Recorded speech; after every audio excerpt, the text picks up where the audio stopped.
Thank you guys for tuning in today and welcome to another episode of The Source. I'm your host, Zaid Raza, and today we'll be talking to historian and journalist Vijay Prashad. Vijay Prashad is the author of 30 books, one of the latest being The Withdrawal, Iraq, Libya, Afghanistan, and the Fragility of US Power.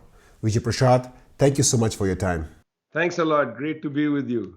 After a long time, I should say. Yeah, great. All right, let us begin with a fundamental discussion that has failed in the corporate media regarding Ukraine. Russia justified its war based on denazification and demilitarization. Do you think these reasons had any legitimacy? Well, when countries go to war, they often create the most proximate reason to go to war. For instance, in the US case, the war on Iraq was justified, as you well know, based on the argument that there are weapons of mass destruction, or indeed in 2003, that Iraq somehow colluded with Al Qaeda against the United States in 9/11. The most proximate emotional reason is often utilized. That's common. So it's not unusual for the Russians to say, well, we are out there to denazify. That's a very emotional issue. And also it's an issue that impacts people in Russia because they say we're trying to help our fellow Russians who are in the Donbass region and in Crimea and so on. I don't think that's actually the reason for this conflict. That's just the proximate, argument made by the Russian government. The reason for this, war goes back much longer than that. It's not about the, emergence of Nazi forces in Ukraine or the kind of revival of Stefan Bandera. All of that is not really the center of the table. At the heart of it is a question that I think Europe and particularly Germany and maybe France need to answer, which is what is the role of Europe? Is Europe principally to be yoked to an Atlantic alliance with the United States to such an extent that Germany would then forego cheaper energy from Russia in order to buy liquefied natural gas from the US? Is that the choice or the only choice available? Or does Europe integrate itself with the rest of Asia? Eurasia is a very artificial construct because one doesn't know where the border that divides Asia and Europe should exist. So this integration of Eurasia has been a process ongoing since the collapse of the Soviet Union and the Central, Eastern European communist states. This integration has taken place through energy dependence on Russia and through massive investments from China after the world financial crisis. So the US trying to prevent this historical integration of Europe and Asia, used Ukraine as a front line for that. And that actually, in my opinion, is the heart of this conflict. This conflict is about the integration of Eurasia versus the Atlantic Alliance, as it were. And, in particular, it comes down to the fact that Russia and the United States have allowed their arms control regime to collapse so that confidence between these two countries around, the idea that nobody's going to either put intermediate nuclear missiles at each other's border or that they would launch a nuclear strike at each other. There's no confidence in this because the arms control regime has collapsed. That's really what this war is about. And unfortunately, Ukraine is caught in the middle of it. You talked about arms control treaty. I would like to touch upon that. 2002, we saw the anti-ballistic missile treaty being unilaterally thrown out by the United States. I think it was then under the Trump administration that the INF treaty and the Open Skies treaty was also thrown out, and now the STAR treaty is also in question. Talk about the significance of these treaties and what it meant from the Russian perspective and even perhaps the Chinese perspective when these treaties were thrown out by the United States. You see, you got to remember, and it's important for people to recall that in 1961 in Belgrade, in then Yugoslavia, the countries of the global south gathered together, created the non-aligned movement. And it's often forgotten that when the non-aligned meeting ends in Belgrade, Two representatives from the global south go to Moscow, and two representatives go to Washington, where they plead on behalf of the non-aligned movement, on behalf of the third world countries.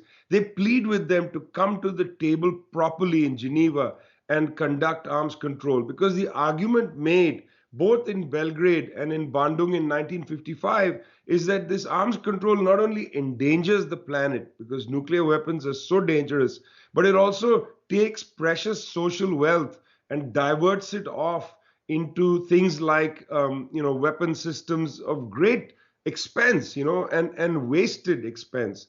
So that was the, in a sense, origin of the arms control regime. The third world really plays a major role here, bringing these two nuclear powers to the table, forcing them to construct a range of treaties. You mentioned three of them: Open Skies, the Anti-Ballistic Missile Treaty, and the Intermediate Nuclear Forces Treaty. But of course, there's also the SALT talks, and the START talks, which are to, minimize the number of warheads. I mean, one was to minimize the number of missiles, and then these powers got clever and they put many warheads on a missile. Well, it was to decrease the number of warheads on missiles and so on. Each of these had to be negotiated down in these treaties. So by the collapse of the Cold War, in fact, the treaties were quite significant. There was an arms control regime. What you didn't have was, you didn't have from the United States, and have never really had, an acknowledgement that it wouldn't do a first strike on any country. The Soviets had no first strike. In fact, the Russians also have a no first strike doctrine, but the United States doesn't have a no first strike. At any rate, the point is that there was an arms control regime in place, and that's important. Well, in the last 10 years, after the world financial crisis in particular, but also, in 2002, when the US walked away from the anti-ballistic missile, you've seen an attrition, as the United States has felt it's the only major power in the world. Maybe now 20 years, I think it's safe to say 20 years, the last 20 years, the US has walked away from arms control regimes and has broken the arms control regime entirely, with the unilateral withdrawal in 2019 by Donald Trump from the Intermediate Nuclear Missile Treaty, INF. There was a real sense that, look, the US is going to place intermediate nuclear missiles in Ukraine, just, few minutes launch time to landing to Moscow. The Chinese are afraid that if the US does this in Taiwan, which, has a disputed, in fact, there's no dispute, by the way. Everybody agrees that Taiwan is part of China, but there's this bizarre dispute set up by the US with its, Taiwan Act that it passed. After it agreed, there's only one China. Anyway, don't get sidetracked by that, because let's stay focused on this point, which is that the Chinese fear that in South Korea, President Yoon, who's a kind of Trump-like figure, has said we can put missiles in South Korea, in Taiwan, and so on. The Chinese also fear that, because the US has walked out of the INF treaty.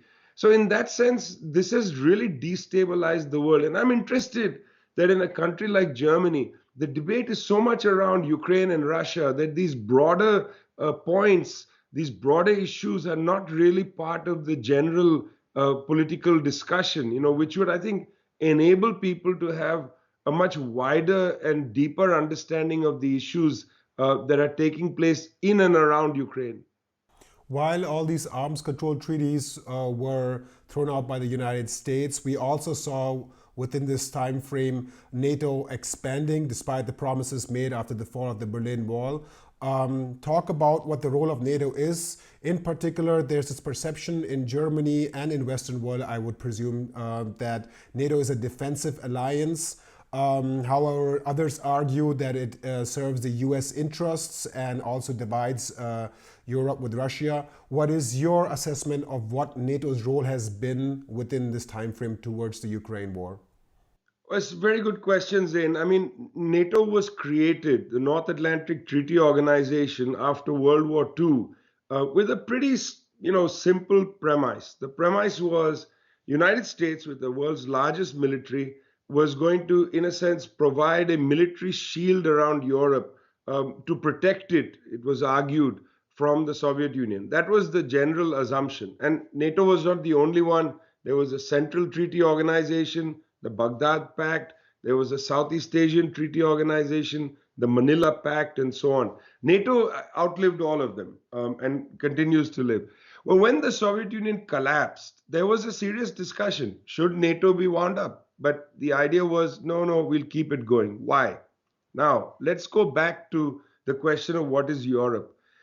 In the immediate aftermath of World War II, in France in particular, Charles de Gaulle tried to articulate the view that Europe should have its own foreign policy and its own security architecture. You know, the European army, perhaps, or a French army and a German army and so on, in sort of collaboration, should protect Europe. Didn't need to be under a US umbrella. This tradition or this form of thought was called Gaullism. The idea was we are to be, European and independent of the United States, can't be the poodle of the US. That was the general argument made by de Gaulle. So that tendency, that Gaullist tendency, remained in place from the late 1940s up till today. It's still there. So inside Europe, there is a dispute. On the one side, there are those who believe that being under the US umbrella, being in a sense a poodle of the United States, because NATO is a Trojan horse. It's effectively a US military operation conducted on European soil. Bases in France, bases in Germany, not France, in Germany, bases in Italy, and so on. It's basically a US operation. It's not really European. I mean, it would be trivial to call it European. When Trump came and scolded once, Stoltenberg told him, what are you doing? I mean, he's talking to an employee, not to an equal. So in that sense, there's a debate in Europe, and has been for a long time, between this, NATOist Atlantic project, where Europe has to subordinate itself to the United States, and then a Gaullist idea of Europe having its own foreign policy objectives. These tensions have been there. So after the fall of the USSR, there was again a revival with the European Union of a discussion. Should there be a European, foreign minister, European security agenda? And in fact, those institutions were created in the European Union. But I mean, to what end? They are completely parroting the US doctrine. Well, interestingly, after the war in Yugoslavia, when NATO went into operation, the idea was that Yugoslavia is part of Europe, so it's still within the European sphere. Although I must say, there was no real reason for NATO to enter the Yugoslavian campaign, because no security of any of the NATO countries was threatened. But anyway, that was off the table. The United States was attacked in 9/11, and then NATO goes to Afghanistan. Because the charter, has a trigger that if one of the countries is attacked, that's a security pact, others must come to its aid. But interestingly, with Libya, there was no attack at any European country, a NATO country, no attack. So NATO again violated its own charter, like it did in Bosnia in 1999. It violates its own charter in 2011. By the Madrid summit of this year, it became perfectly normal and natural to talk about global NATO. Ivo Dalider, the Washington-based theoretician of the globe, had been calling for a global NATO for now almost over a decade. What is this global NATO? There is no room for it. It's not there in the UN Charter and so on. Now NATO is poking its nose into the South China Sea, getting involved in the US conflict on China. NATO has become an issue in the Ukraine conflict. Frankly, Zain, NATO is not an issue because, after all, 2 of the 3 Baltic states are NATO members. So Russia didn't have any problem with NATO. After all, for a long period under Yeltsin and early Putin, Russia was a part of NATO's Partnership for Peace. Russia was not outside that. The issue isn't NATO expansion. The issue is what's going to happen in these countries. Will they allow nuclear weapons to come in? You don't need to be a NATO country to house US nuclear weapons. You can have a standby agreement and so on.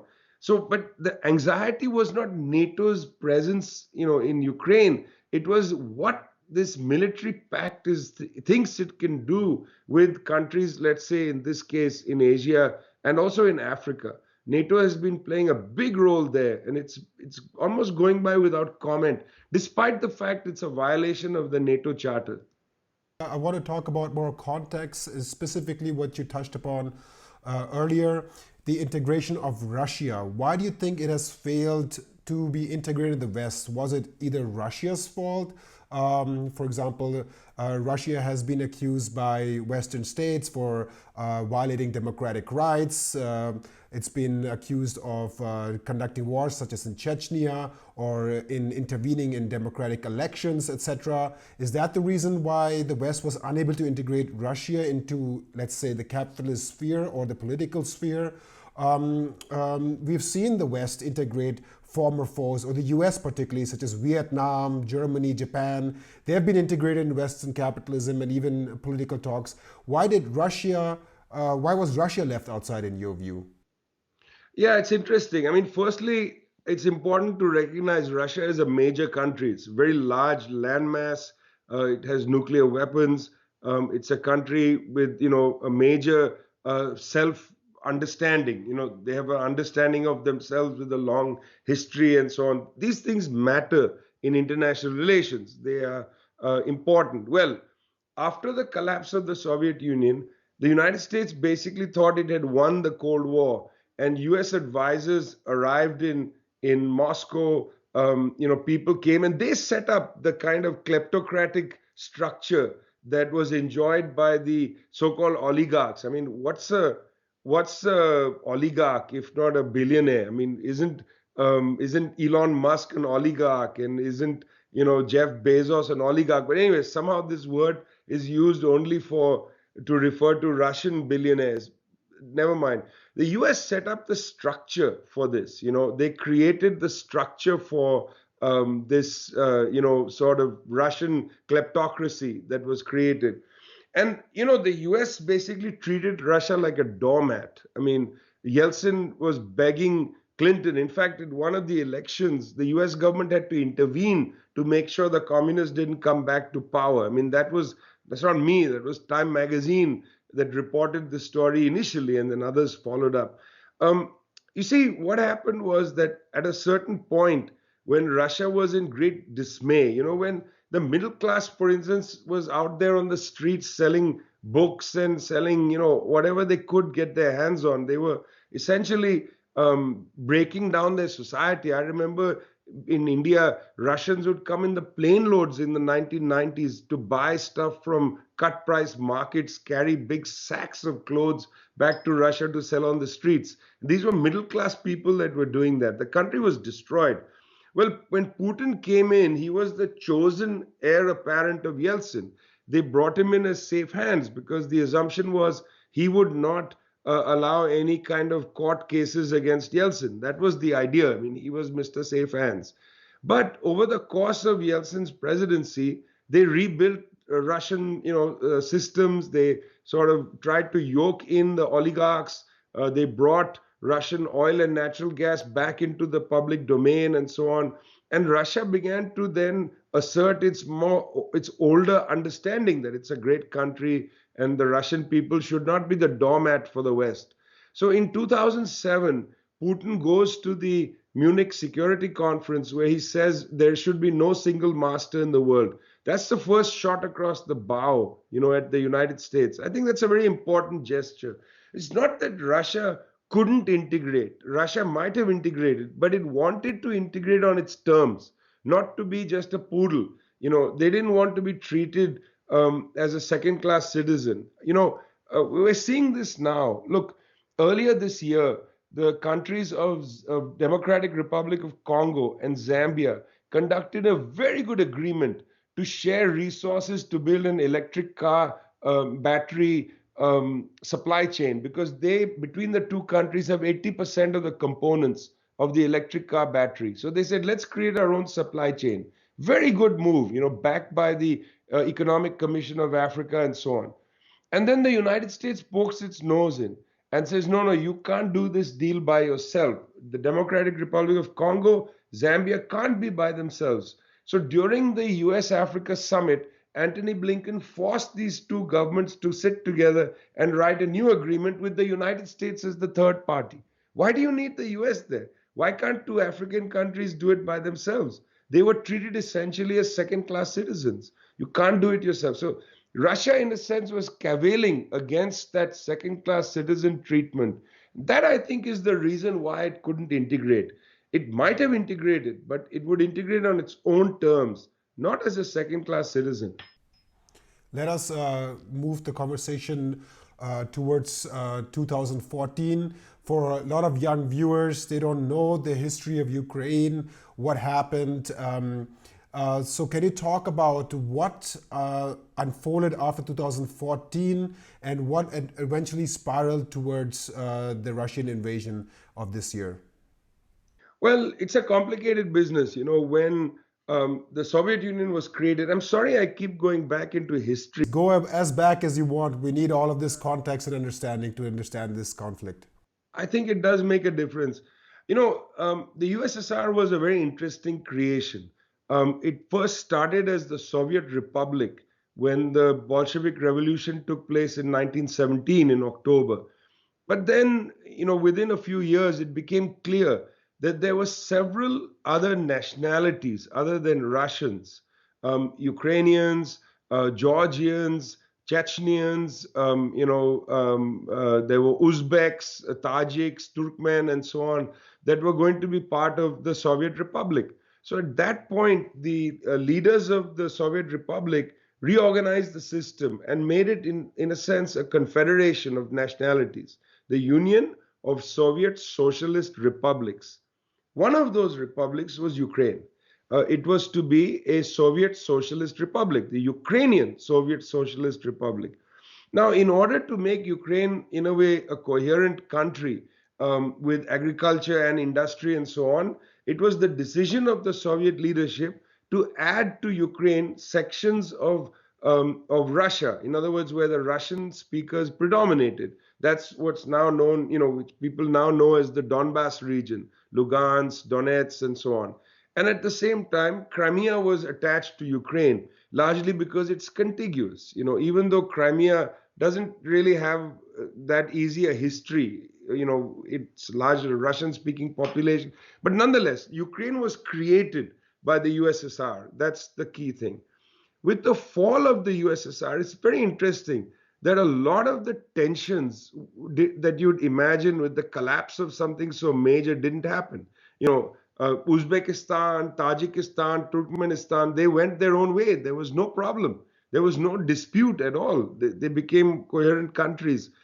The dispute was there in Armenia and Azerbaijan, but by the way, that dispute predated even the Soviet Union. The dispute over Nagorno-Karabakh. I mean, that's an older dispute which had revived during Gorbachev's time in the leadership of the USSR. So that was not a consequence of the collapse of the USSR. Georgia and Armenia had border issues that were unresolved, and in fact, they returned. So the Georgia dispute returns in 2007, 2008, where there's a conflict again in the border because Georgia and what was first the Commonwealth of Independent States and then Russia were not able to delimit properly their border. Ukraine, the same. There was a conflict. What is the status of Donetsk, Lugansk? What is the status of Crimea? So I just want to put people's minds in one way at rest that this is not something that started in 2014, when the Maidan protests began and so on. There's an older story which has got to do with the fact that when a major country has such a transformation as the Soviet Union had in 1991, it often has a lot of violence attached to it. Strikingly, there was not. And the violence comes later. In fact, Georgia 2008 and Ukraine 2014 to the present is a delayed violence after the collapse of the USSR. So point number one.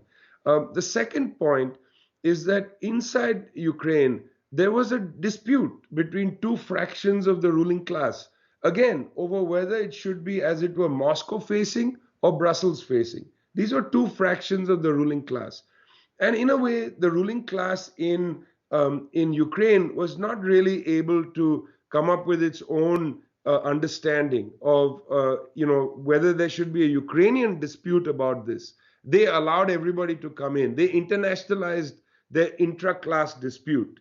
That's an error of the Ukrainian ruling class. Like, why did they internationalize the dispute? One section of the Ukrainian ruling class brought in the United States. They began to, have Washington as their network and framework. Others were looking at Bonn or Brussels and so on. And then a whole section was looking to Moscow. So that comes to a head in the early part of the decade of the 2010s. And by 2014, there's a major, problem in Ukraine. There's a legitimacy crisis for the government. There's a Maidan protest and so on. And the United States, as we know from Victoria Nuland's leaked phone call, dictates the terms of who should be the next government in Ukraine. Well, the government comes in, but it has very little legitimacy. It makes alliance with all kinds of unsavory characters, including these sort of neo-Nazi groups and so on. It literally makes alliance with people that should have been outside the pale, as it were, of politics. But they bring them in. They bring them to the center of things. And this becomes quite dangerous. And you see violence breaking out in the eastern section of Ukraine.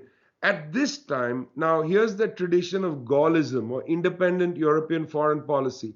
Both Emmanuel Macron and Angela Merkel come to the table and try to mediate this conflict. And they create the Normandy format or the Normandy Four, which take an agreement that was, basically it was an agreement where the Russians, Ukrainians said, look, we can work with this. And that's known as the Minsk agreements. They take the Minsk agreements and they say, can we implement them?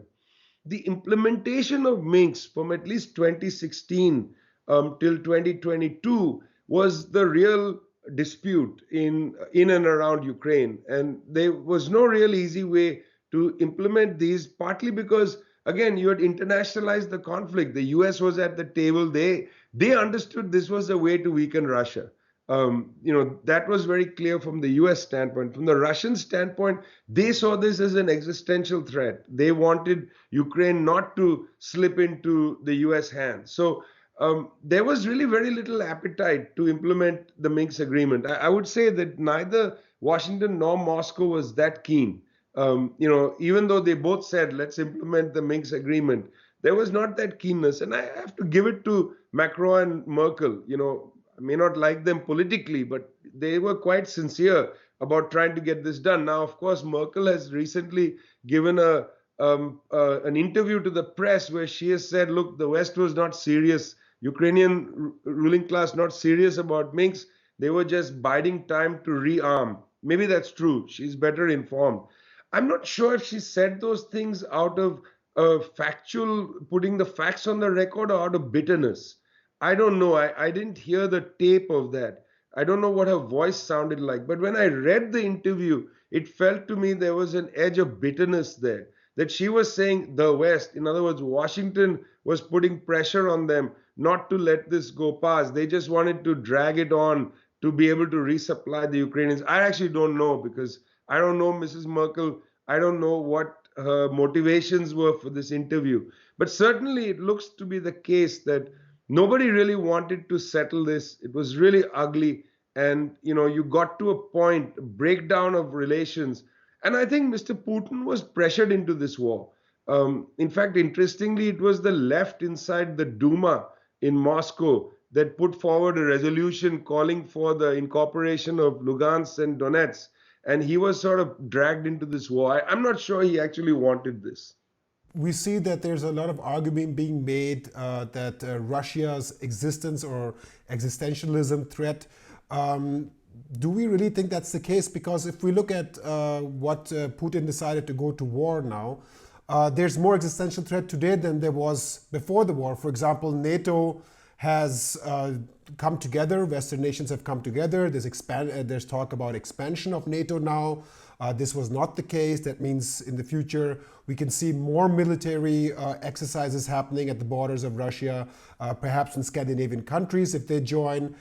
We also seeing the Russian debate going against anti-war growing bigger and bigger, and we're seeing certain fractures now appearing, and a lot of Russia's setbacks on the military, according to the Western press. I'm saying we don't really know if they're setbacks or if they're just repositioning. But let's just take the Western press argument that Russia has entailed big setbacks. We're seeing big fractures right now, appearing at least on the front. So do you really think that Russia was really under threat, or is it actually the case that now Russia is really under threat?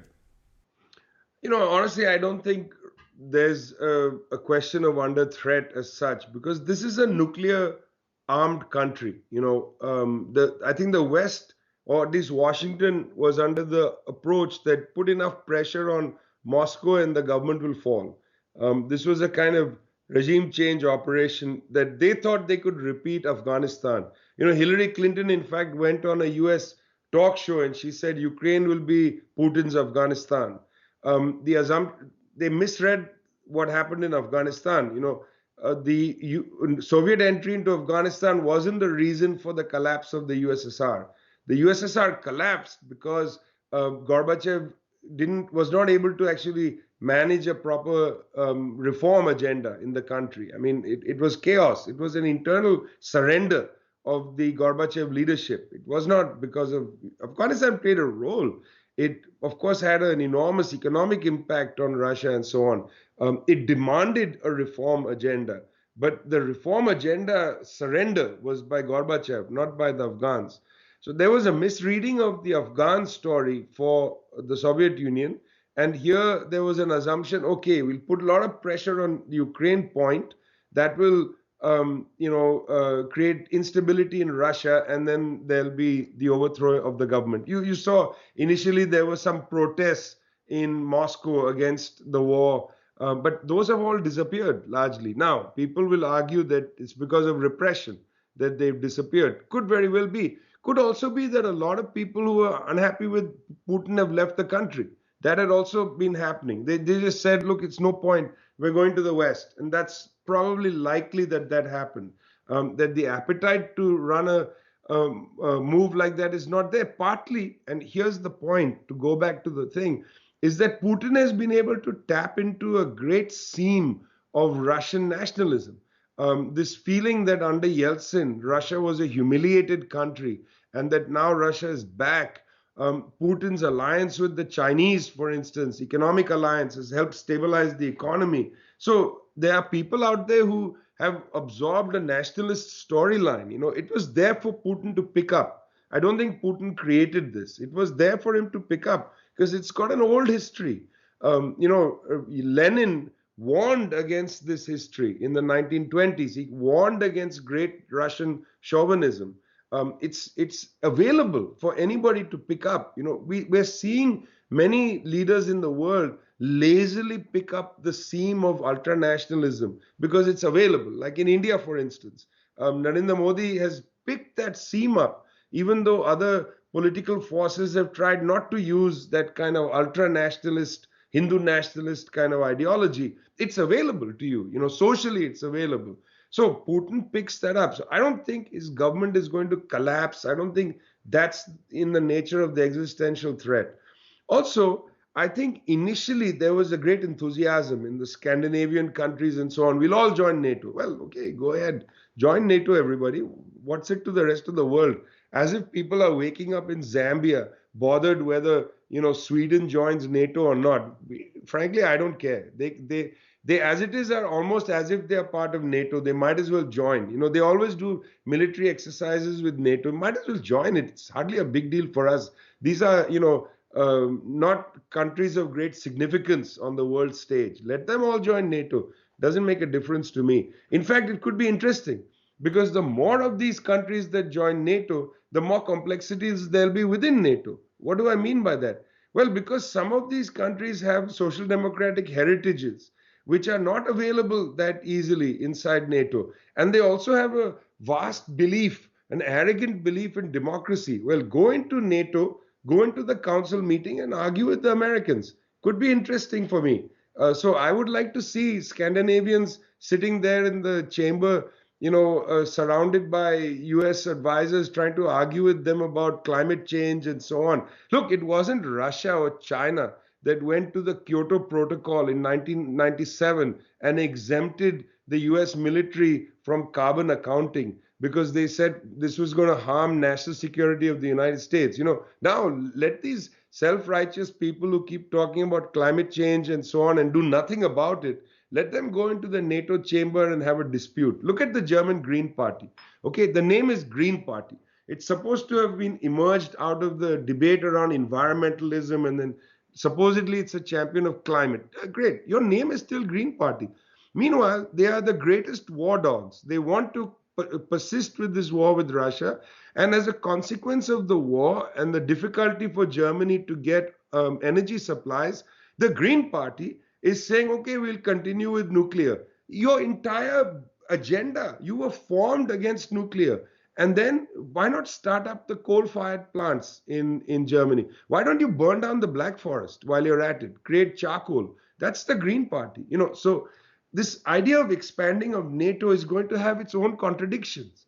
As the cost of living crisis emerges, these political forces are going to be under immense pressure. And by the way, I said social democratic forces in Scandinavia.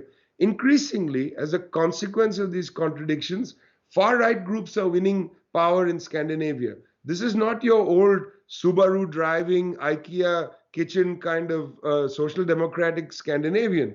These are right wing Scandinavians. So you're going to have NATO be, in a sense, filled with all kinds of debates, but also there will be right wing Scandinavians at the table arguing an agenda that maybe people in other parts of Europe don't like. Beginning December, we saw President Macron stating that the only way to end the war is with negotiations. He also had a joint press conference with President Biden, in which Biden said that he would consider diplomacy. The German Chancellor Olaf Scholz also recently spoke to Putin for an hour on the phone. It seems that the West is shifting its position from supporting Ukraine militarily at all costs towards diplomacy. How do you assess the shift in rhetoric? Is the price of supporting Ukraine becoming too high? Look, that is something that we're going to have to see because it actually begs the question of Europe's democracy. So Italy, for instance, had an election during this war where the Italian people voted for a far-right candidate, Gabriel Marino, who basically took a position during the campaign against NATO, against warmongering and so on. From a right-wing perspective, there is the right-wing perspective on these issues, but she took a right-wing perspective attacking the Atlantic Alliance and so on. Comes into office, a whole different atmosphere. We are with this war, we are with this, United States and so on. Where's the democracy? That's interesting. You came to office saying one thing, you were, running on the other. So we'll see a lot of this in Europe, a lot of two-faced politics. Look, frankly, you can continue to believe that two things are going to happen. One, Putin's government is going to fall, and then a pliant pro-US government will come in Moscow, and then the gas can come flowing through Nord Stream 3. That's one fantasy. Second fantasy is that Europe can survive by liquefied natural gas coming from the United States and the Gulf. Very expensive liquefied. You're in the middle of a cost of living crisis. That liquefied natural gas is much too expensive for European households. You're going to have to come back to make a deal with the Russians, or you're going to have to, as I said, start your coal-fired plants again. So the opportunity number two of continuing with liquefied natural gas, it's not going to continue for too long. It's too expensive.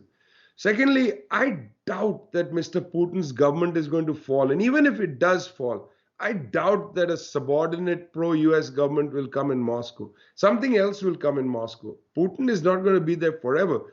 But there will be some sort of nationalist force in Russia. It's not possible that there won't be. And in that case, Europe has to come to terms with it. So Europe has to understand that there are only a few rational ways out of this. One, some negotiated settlement around Ukraine, negotiated security agreement with Russia, and then Russian energy comes back to Europe. That's the only actual solution. The other is not a solution. Who's going to pay for the expense of the liquefied natural gas? Who's going to pay for coal-fired power plants? Once European skies again are covered with coal dust, how are Europeans going to enjoy that? They haven't seen that in generations. So there's only one solution, frankly. The solution is got to negotiate an end to this war, got to give Russia some security guarantees, and you allow Russian energy to come back to Europe. That's the only answer.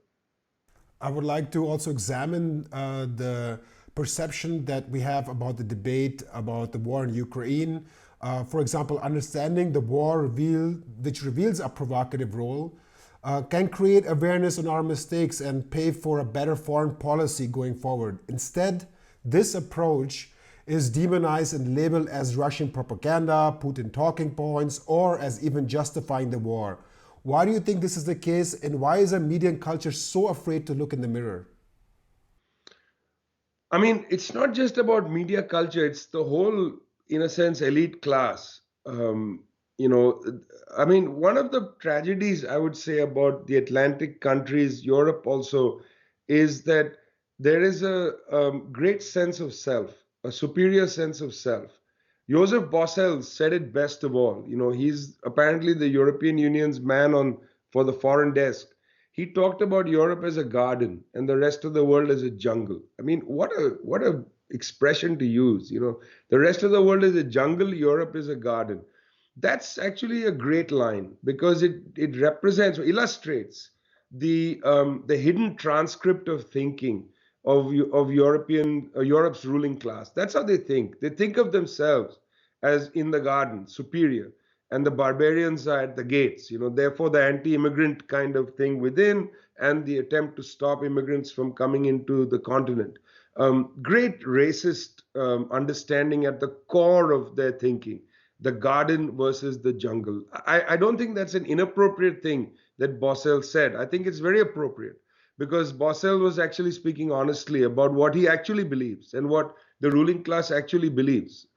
That contempt for the rest of the world is then mirrored by Christine Lagarde, the head of the European Central Bank, who just a few days ago, Zain, said that, well, the reason that there's a problem in the economy is that there's wage price inflation. In other words, wages are going up in all over the Eurozone, that the European Central Bank is going to increase the interest rates because there's a strengthening of wages. But what planet is she living on? Where are wages going up in Europe? What is she talking about? You're in the middle of a cost of living crisis. The principal objective of the European Central Bank should be to create policies that deal with the cost of living crisis.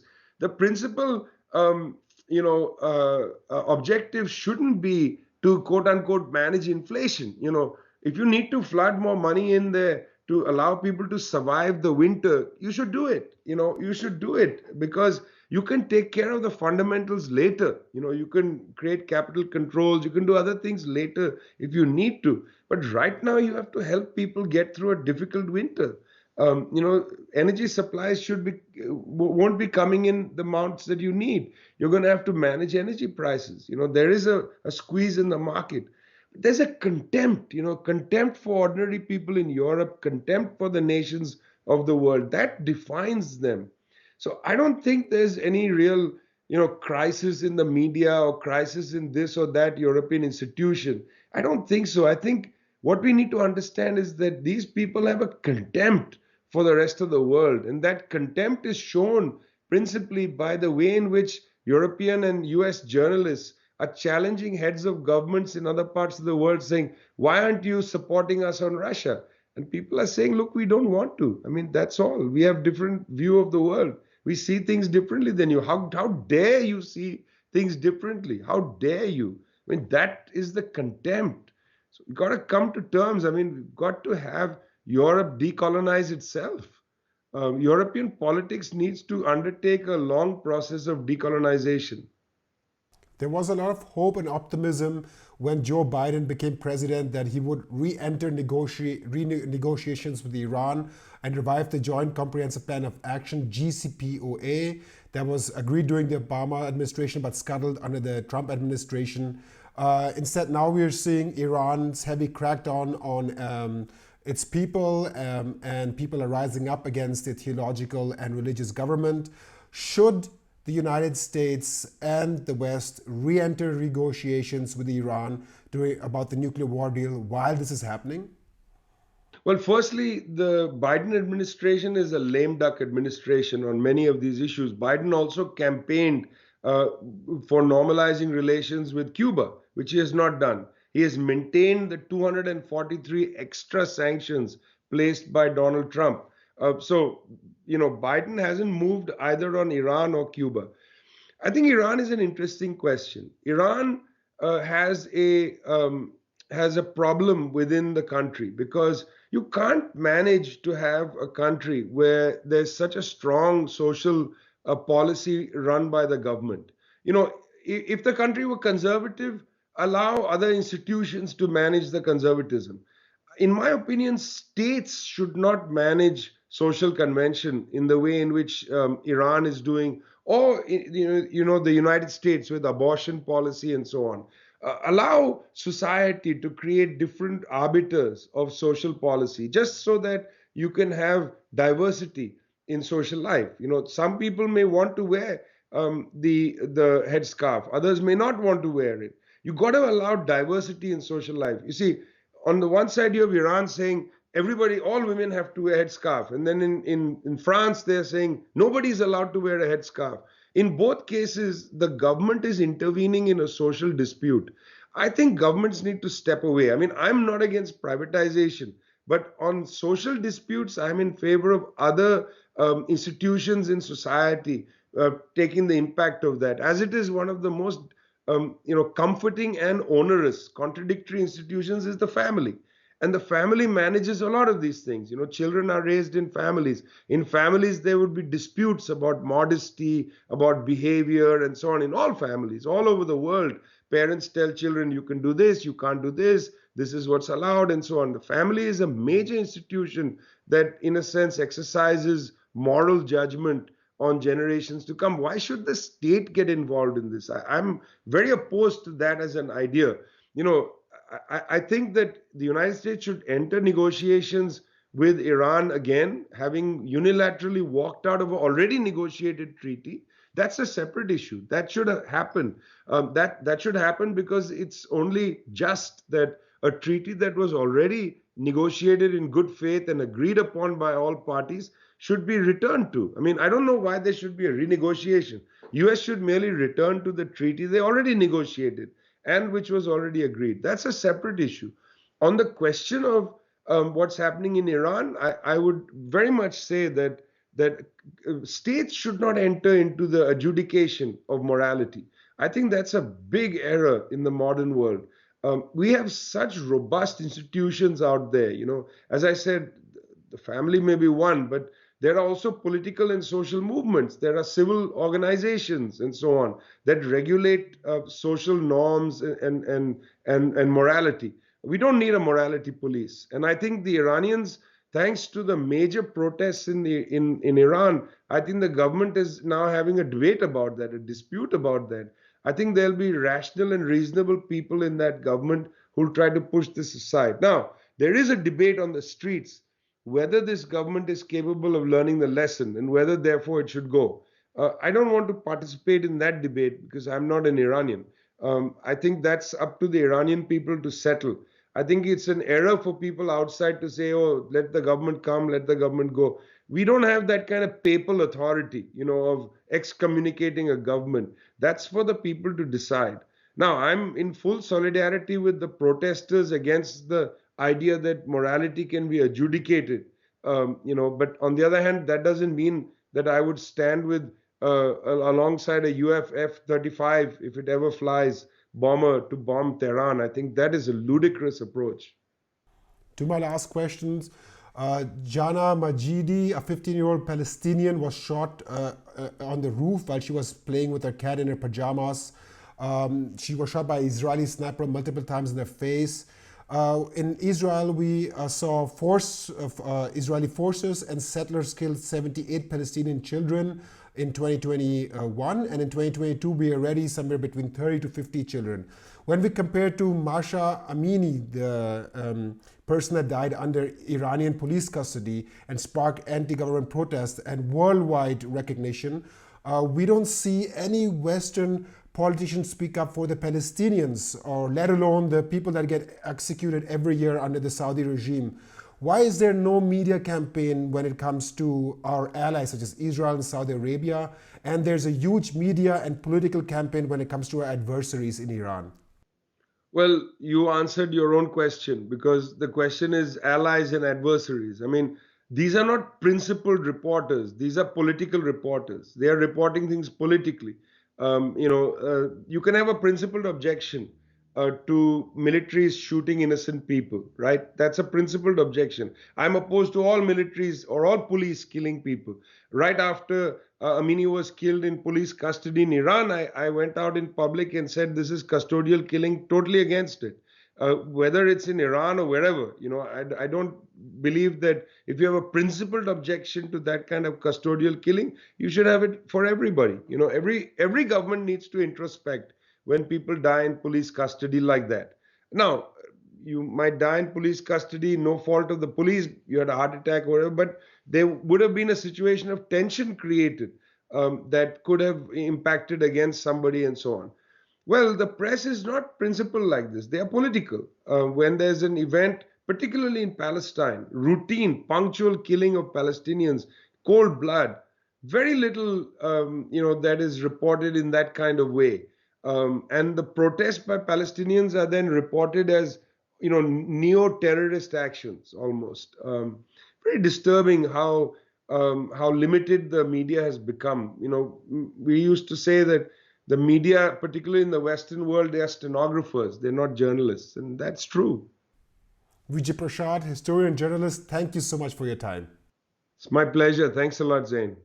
And thank you guys for tuning in today. Don't forget to subscribe to our YouTube channel and our alternative channels on Rumble and Telegram, and to donate to our year-end crowdfunding campaign so we can continue our independent journalism going forward in 2023.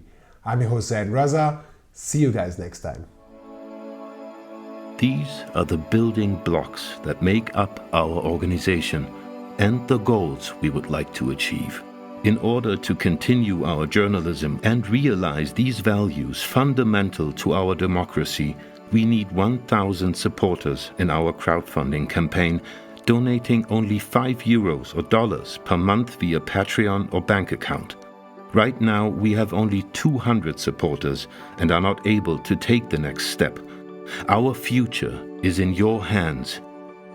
Strengthen independent journalism and be part of meaningful change.